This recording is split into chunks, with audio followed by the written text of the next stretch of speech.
G'utun va to'satdan qishloqqa ulkan, dahshatli tulkiga o'xshash yirtqich bostirib kiradi. Bu shunchaki tulki emas, uning naq 9 ta dumi bor. U shunchalik kuchliki, bitta zarba bilan butun boshli tog'ni tekis qilib yuborishi mumkin. Ishonasizmi? Qishloq ninjalari unga qarshi jangga kirishadi. Hamma o'z jonini jabborga berib jang qiladi, lekin afsuski, ko'plab qahramon ninjalarimiz halok bo'lishadi. Qolganlari esa og'ir yarador bo'lib qolishadi. Haqiqiy dahshatli vayronagarchilikning o'zi edi bu. Bu 9 dumli tulki shunchalik yengilmaski, hech kim unga tirnash ham yetkaza olmayotgan edi. Lekin ana shunday umidsiz pallada qishloqning eng kuchli ninjasi 4-Hokage maydonga chiqadi. Bilmaganlar uchun, Hokage bu qishloqning eng zo'r lideri, shohi degani. 4-Hokage o'z hayotini xavf ostiga qo'yib, bu maxluqqa qarshi mardlarcha jang qiladi va oxiri uni kichkina, endigina tug'ilgan chaqaloqning tanasiga muhrlab qo'yadi. Endi esa 12 yil oldinga sakraymiz. Ekranda Naruto Uzumaki ismli o'ta to'polonchi shoh bolakay paydo bo'ladi. Bu bola shunchalik bezoriki, qishloqdagi muqaddas Hokage haykallarining yuziga bo'yoq chaplab qochib yuribdi. Ularga zo'r mo'ylovlar chizib qo'yganini aytmaysizmi?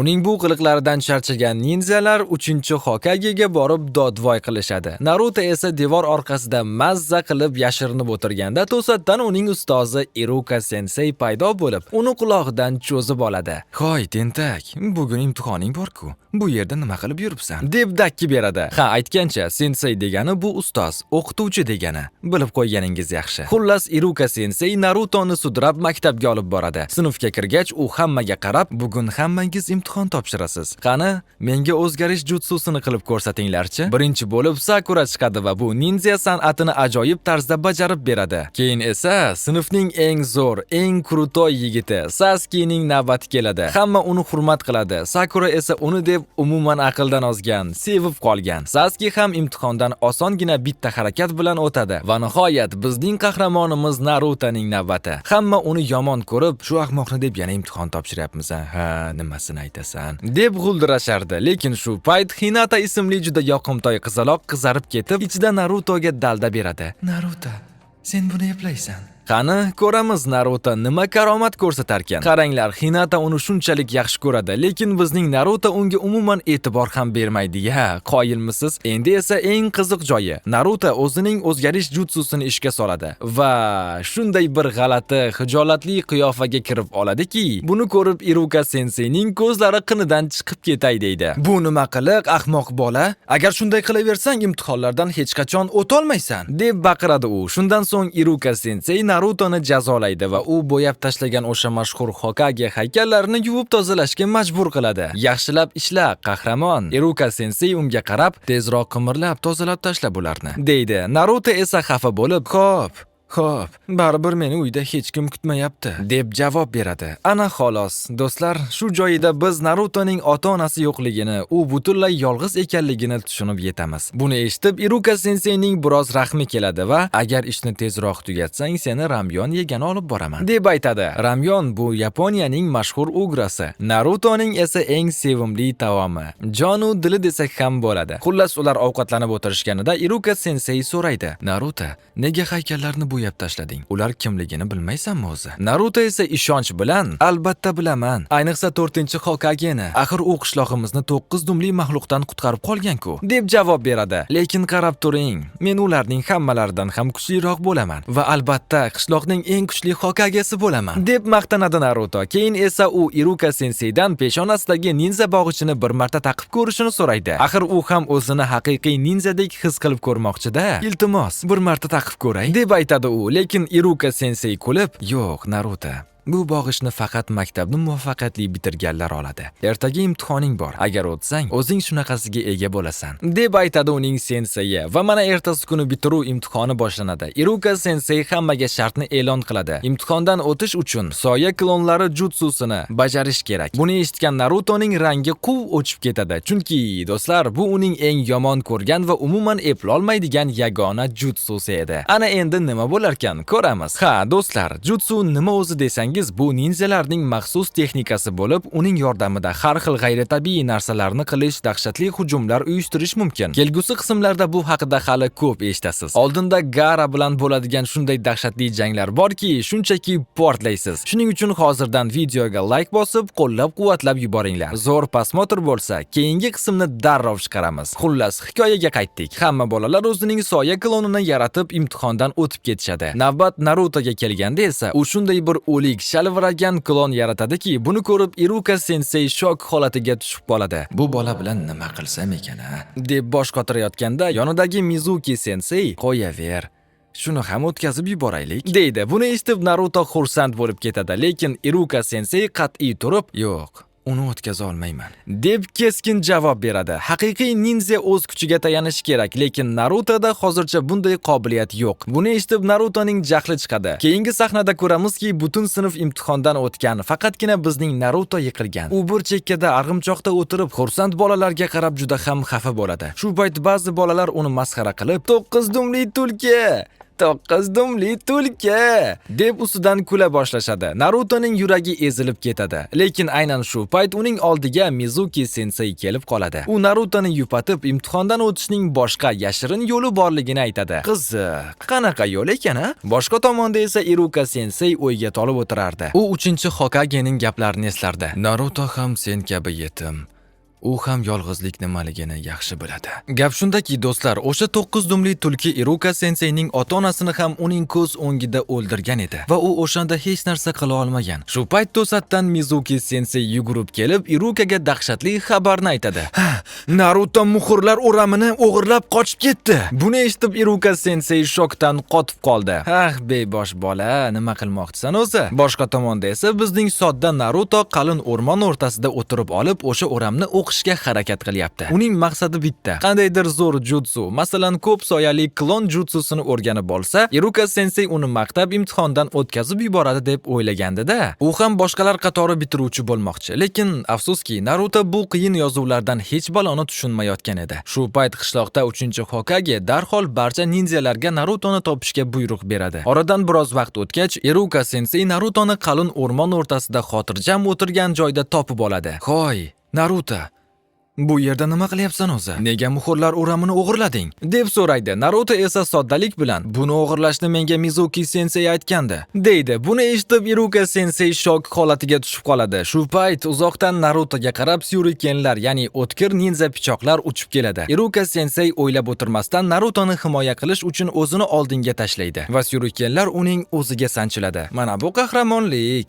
Keyin ma'lum bo'ladiki, bu hujumni qilgan odam aynan Mizuki senseining o'zi ekan. Iruka sensei hammasini tushunib yetadi. Bu yaramas Mizuki o'ramni qo'lga kiritish uchun Narutodan shunchaki foydalangan. Iruka qon ichida yotib, "Naruto, tezroq bu yerdan qoch" deb baqiradi. Naruto hech narsani tushunmay Mizukiga qarab, "Sensei, bu yerda nimalar bo'lyapti o'zi?"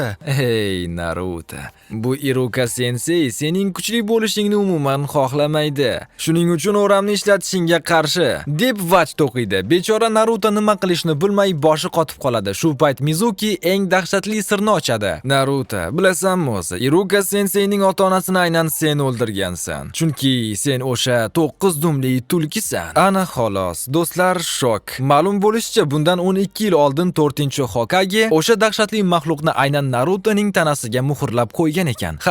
Naruto o'sha bolaning o'zi. Iruka sensei qattiq yaralangan bo'lsa ham, "Jim bo'l, Mizuki, unga buni aytma" deb baqirib uni to'xtatishga urinadi. Endi hammasi tushunarli bo'ldi, do'stlar. Nega butun qishloq Narutoni yomon ko'rishi, nega hech kim u bilan do'stlashishni xohlamasligi endi oydinlashdi. Axir uning ichida 12 yil oldin qishloqni vayron qilgan qancha odamlarning uyini kuydirgan o'sha 9 dumli tulki yashiringan ekan. Naruto bolaligidan mutlaqo yolg'iz o'sgan. Uning bitta ham do'sti yo'q edi. Shu payt Iruka sensei bir narsani chuqur anglab yetadi. Narutoning qilib yurgan hamma to'polonliklari, haykallarni bo'yashlari, bularning hammasi shunchaki e'tibor tortish uchun ekan. O shunchaki odamlar uni ko'rishini, borligini tan olishini xohlagan edi xolos. "Hech bo'lmasa to'polon qilsam, menga e'tibor berishadi-ku" deb o'ylagan ekanda bechora bola. Aks holda hamma uni ko'rmaganga olib yolg'iz tashlab qo'yaverardi. Va aynan shu emotsional, yurakni ezadigan yaqin pallada yaramas Mizuki Narutoga qarab o'ta ulkan dahshatli syurikenni uloqtiradi. Voy bo, mana buni pastkashlik desa bo'ladi. Naruto jon holatda qochishga urinadi, lekin Iruka sensei o'zini o'qqa tutib Narutoni himoya qilish uchun uning oldiga sakraydi. O'sha ulkan dahshatli syuriken Iruka senseining orqasiga sanchiladi. Voy bo, qanday og'riqli. Lekin shu tariqa Narutoning joni omon qoladi. Naruto shok holatida qotib qolib, "Iruka sensei, nega men uchun bunday qilyapsiz?" deb so'raydi. Iruka sensei esa ko'zida yosh bilan javob beradi. "Naruto, mening bolaligim ham xuddi senikidek o'tgan. Ota-onamdan ayrilganimdan keyin hamma meni unutgandek edi. Men ham xuddi sendek odamlarning e'tiborini tortish uchun har xil to'polonlar qilardim. O'zimni ko'rsatishga urinardim." Buni eshitgan Naruto nima qilishni bilmay, muxurlar o'ramini ko'tarib bu yerdan tezda qochib ketadi. Naruto hali ham "Iruka sensei ichimdagi 9 dumli tulki sababli mendan nafratlanadi" deb o'ylayotgan edi. Boshqa tomonda esa 3-Hokage o'zining sehrli sharidan bu voqealarning barchasini kuzatib o'tirardi. Iruka sensei orqasidan sanchilgan syurikenni sug'urib olib Mizukiga qarab otadi va Narutoning orqasidan yugurib ketadi. Iruka yugurib borib Narutoga yetib oladi. "Naruto, Mizuki aldayapti. O'ramni menga ber" deydi, lekin Naruto kutilmaganda Irukaga shunday qattiq zarba beradiki, Iruka uchib borib tushadi. Qiziq, u nega bunday qildi? Chunki do'stlar, bu aslida Iruka emas, balki o'ramni olish uchun Irukaning qiyofasiga kirib olgan yaramas Mizuki edi. Lekin Iruka sensei ham allaqachon aqlli. U Mizukidan bir qadam oldinda yurardi. Iruka sensei allaqachon Narutoning qiyofasiga kirib Mizukini chalg'itishga uringan edi. Buni tushungan Mizukining jahli chiqib ketadi. Mizuki unga baqiradi. 9 dumli tulki ota-onangni o'ldirganini nahotki unutgan bo'lsang? Iruka sensei esa qat'iy javob beradi. Ha, ota-onamni 9 dumli tulki o'ldirgan. Lekin buning Narutoga hech qanday aloqasi yo'q. Naruto umuman boshqa. U juda yaxshi, beg'ubor va mehribon bola. Shu payt daraxt orqasida yashirinib turgan Naruto bu gaplarni eshitib ko'zlaridan duv-duv yosh to'kiladi. Iruka sensei og'ir yaralangan, Mizuki esa o'zining ulkan syurikeni bilan uni o'ldirmoqchi bo'lib turganida, kutilmaganda Naruto otilib chiqib Mizukining basharasiga shunday dahshatli tepki tushiradiki, "Agar Iruka senseiga barmog'ingni tekkizsang, seni yanchib tashlayman" deb baqiradi u. Mana buni epik burilish desa bo'ladi do'stlar. Mizukining jahli chiqib ketadi va "Qani, menga barmog'ingni tekkizib ko'rchi, tirrancha" deb o'dag'aylaydi va aynan shu payt tayyor turing do'stlar. Naruto o'zining afsonaviy ko'p soyali klon jutsusini ishga soladi va naq 1000 dan ortiq klonlarni yaratib tashlaydi. Buni ko'rgan Mizuki senseining jag'i yerga tushib qoladi. Mana buni burilish desa bo'ladi. Bu qanaqasi? Axir bu eng qiyin, yuqori darajadagi jutsu-ku deb shokda qotib qoladi. Qarang, bizning Naruto o'sha o'ramni atigi 5 daqiqada o'qib, shunday dahshatli texnikani o'rganib olgan ekan. Iruka sensei ham buni ko'rib hayratdan qotib qoladi. Keyin esa minglab Naruto klonlari yopirilib borib, yaramas Mizukining changini chiqarib, adabini berib qo'yishadi. Boshqa tomonda esa qishloq aholisi o'ram o'g'irlanganidan vahimaga tushib, nima qilishni bilmay yotishardi. Shu payt 3-Hokage kelib, "Vahimaga o'rin yo'q. Ular o'ramni olib tez orada qaytib kelishadi" deb hammani tinchlantiradi. O'rmonda esa juda ta'sirli sahna. Iruka sensei Narutoni yoniga chaqirib ko'zlarini yumishni so'raydi. Naruto ko'zini yumib birozdan keyin ochsa, qarasaki uning peshonasida o'sha orzu qilgan ninja bog'ichi turibdi. Eslaysizmi, ramyonxonada o'tirishganda Naruto xuddi shuni so'ragan edi. Bu degani Naruto ham endi rasman maktabni bitirdi va haqiqiy ninja bo'ldi. Naruto xursandligidan sakrab ketib, Iruka senseini qattiq quchoqlab oladi. Ertasi kuni esa qiziq voqea. Naruto bitta fotografga rasmga tushayotgan bo'ladi. Fotograf uning g'alati turishini ko'rib, "Hoy uka, bu qanaqa poza o'zi? Jinni bo'lganmisan? Shunaqa rasmga tushasanmi rostdan ham?" deb so'raganda Naruto, "Ha, albatta. Tezroq oling, zo'r chiqadi" deb fotografni shoshiradi. Fotograf, "Mayli, o'zing bilasan. Keyin menga olib yurma yana" deb rasmga oladi. Rasm tayyor bo'lganda qarasak, voy bu, xuddi masxarabozga o'xshab qolibdi-ku bu bola. Keyin Naruto bu rasmni 3-Hokagega topshirgani olib boradi va o'zicha maqtanadi. Bu rasmga tushishning o'zi bo'lmadi. Naq 3 soat makiyaj qildim-a. Lekin dahshat zo'r chiqdi, to'g'rimi? 3-Hokage rasmni ko'rib asabi buziladi. "Bu qanaqa sharmandalik? Bor boshqatdan rasmga tushib kel" deb aytadi. Naruto esa xafa bo'lib, "Nega endi? Shuncha mehnat qildim-ku, boshqa tushmayman" deydi-da, qaysarlik qilib yana o'sha o'zining hijolatli, g'alati qiz qiyofasiga kirib oladi. Ana xolos, bu bola hech qachon o'zgarmaydi-da. Va shunday yoqimtoy ovozda, "Iltimos Hokage bobo, unday qilmang, deb yalinishni boshlaydi. Buni ko'rib 3-Hokage shok holatiga tushib, hayratdan hushidan ketib yerga yiqiladi. Voy bu, qariya bunga chiday olmadi. Birozdan keyin esa o'ziga kelib, stuliga o'tiradi-da, "Hoy bola, bu nima qiliq? Bu juda g'alati va yomon usul. Boshqa bunaqa qila ko'rma, tushundingmi?" deb tanbeh beradi. Ertasi kuni esa Naruto juda xursand bo'lib uyg'onadi. "Oh, bugun juda ajoyib kun bo'ladi", deb baqiradi u. Keyin nonushta qilgani o'tiradi, tayyorlanadi va ko'zi kechagina qo'lga kiritgan o'sha qadrli ninja bog'ichiga tushadi. Orzu ushaldi do'stlar, to'g'rimi? Ko'chada esa qahramonimiz Naruto viqor bilan yurib ketyapti. U peshonasidagi bog'ichga ishora qilib, "Mana, bugundan boshlab men ham rasman haqiqiy ninjaman", deb o'zicha g'ururlanib qo'yardi. Boshqa tomonda esa Sakuraning onasi, "Sakura, qizim, tezroq bo'l, kech qolasan", deb baqiryapti. Sakura esa, "Xo'p, oyi, ketyapman", deydi-yu, lekin uning ichidagi ikkinchi Sakura g'azab bilan, "Qachongacha men yosh bola deb o'ylaysizlar o'zi? Qachongacha meni yosh bola deb o'ylaysizlar o'zi? Men endi kuchli ninja bo'laman", deb isyon ko'taradi. Yo'lda u o'zining azaliy raqobatchisi Ino ismli qiz bilan to'qnashib qoladi. Ikkalasi bir-biriga shunday yomon qarab, kibr bilan muomala qilishadiki,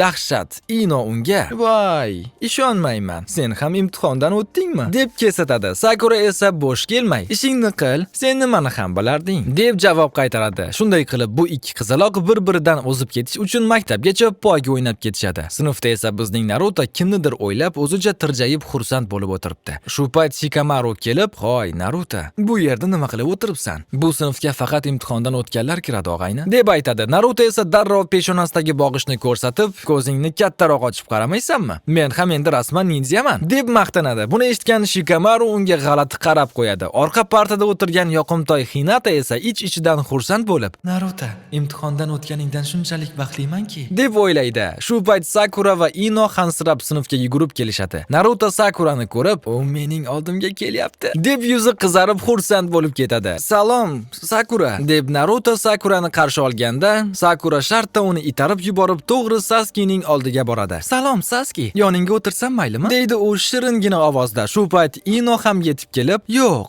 uning yonida faqat men o'tiraman, tushundingmi?"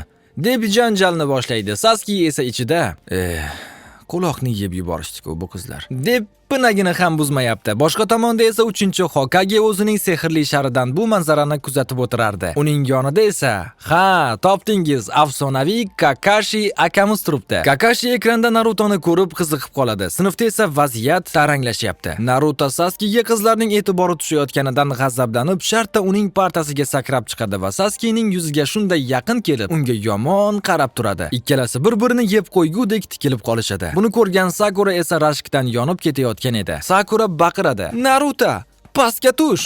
Sasuke'ga tegma!" Naruto esa ichida o'ylaydi, "Nega hamma shu manman yigitni yaxshi ko'radi-ya?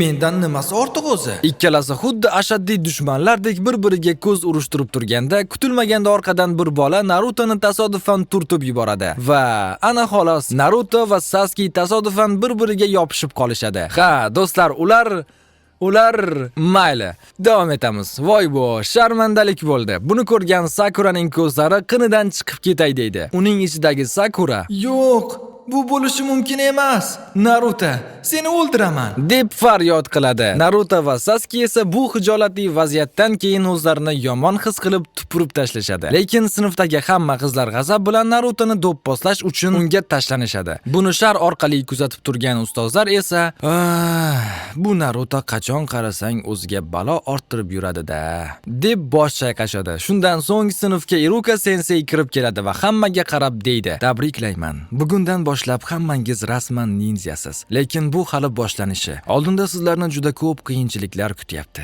Endi hammangiz 3 kishilik jamoalarga bo'linasiz va missiyalarni birgalikda bajarasiz." Shu payt ekranda bechora Narutoni ko'ramiz. Yuz ko'zi momataloq bo'lib ketgan. Nimaga deysizmi? Axir boyagi qizlar uni rosa do'pposlashgandi-da.